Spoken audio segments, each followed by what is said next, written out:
principaux enjeux d'une ville durable sont de vivre la ville comme un écosystème intelligent dans une approche systémique. Alors pour cela, 3 démarches principales. Première démarche qui consiste à réduire son empreinte écologique, bien évidemment. Deuxième démarche, de développer les acteurs économiques du territoire dans une approche intelligente. Et troisième démarche, de créer une synergie entre toutes les composantes de ce territoire, à savoir créer du lien social, bien évidemment. Les spécificités de la ville durable à la française peuvent se résumer en 3 mots, tels que nous le concevons au sein de Oré: intégration, concertation et accompagnement.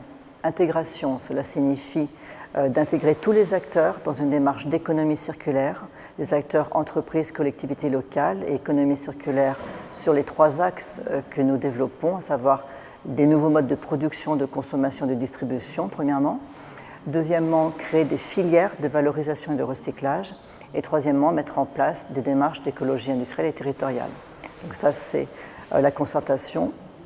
L'intégration de ces démarches à l'échelle du territoire passe par une réflexion sur l'utilisation des meilleures technologies disponibles, à travers bien sûr les réflexions sur les énergies, sur la logistique, sur le multimodal.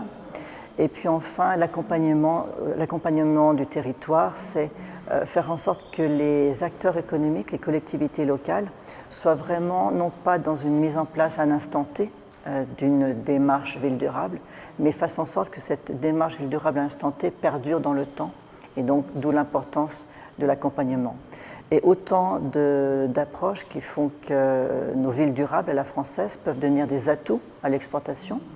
Pourquoi ? Parce qu'elles seront placées dans une démarche différenciante. Ce seront des villes, quelque part, solidaires du monde. Et donc des villes solidaires du monde, ça s'exporte plutôt bien.